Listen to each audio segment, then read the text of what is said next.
Assalamualaikum warahmatullahi wabarakatuh. Perkenalkan, nama saya Atri Mulyani, NIM 1052-1005, semester 6, mata kuliah Ekonomi Moneter.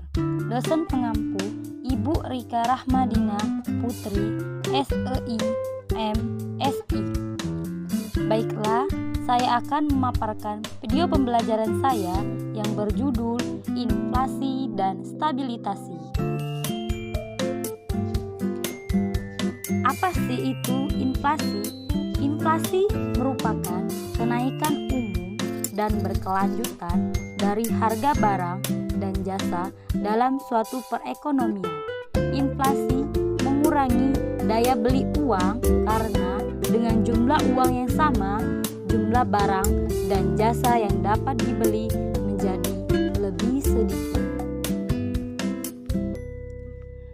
Jenis-jenis inflasi ada 3. Yang pertama, demand full inflation adalah terjadi ketika permintaan agregat dalam perekonomian melebihi kapasitas produksi.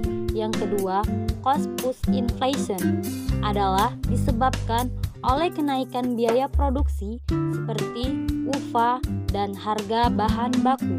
Yang ketiga, built-in inflation adalah terjadi karena ekspektasi inflasi di mana pekerja dan produsen menyesuaikan upah dan harga berdasarkan inflasi masa lalu.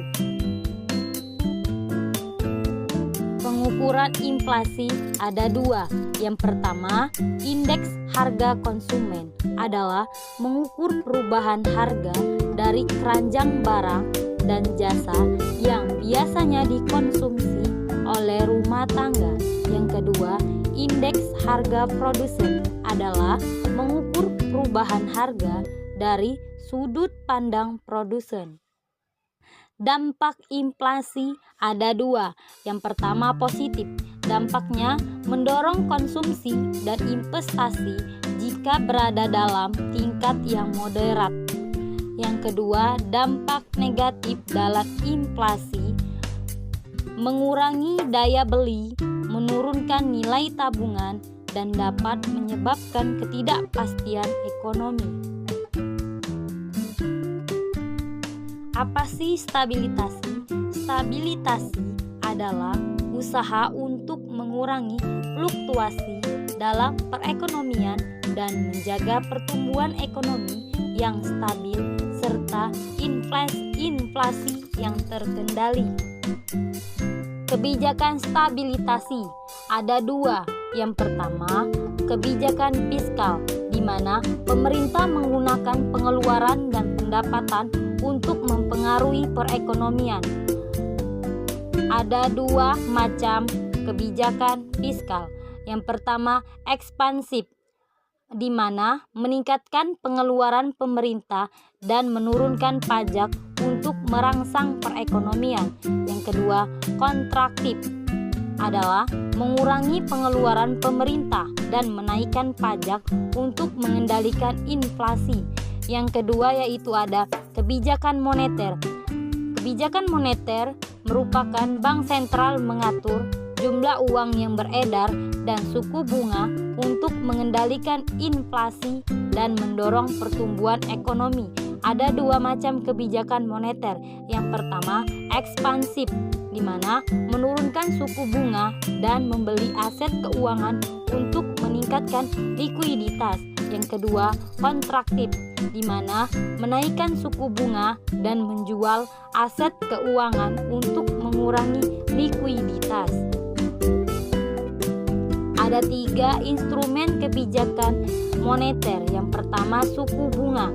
Suku bunga adalah mengubah suku bunga acuan untuk mempengaruhi biaya pinjaman. Yang kedua, operasi pasar terbuka, di mana membeli atau menjual surat berharga pemerintah untuk mengatur jumlah uang yang beredar.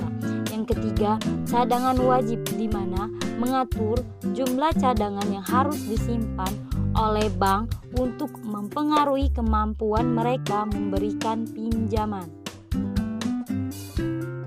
Tujuan kebijakan stabilisasi. Yang pertama, menjaga stabilitas harga, di mana mengendalikan inflasi agar tetap pada tingkat yang wajar. Yang kedua, mencapai pertumbuhan ekonomi yang berkelanjutan, di mana mendorong pertumbuhan ekonomi yang stabil dan berkelanjutan. Yang ketiga, mengurangi pengangguran, di mana menciptakan lapangan kerja dan mengurangi tingkat pengangguran. Demikian video yang dapat saya sampaikan, kurang lebihnya saya mohon maaf. Wassalamualaikum warahmatullahi wabarakatuh. Terima kasih.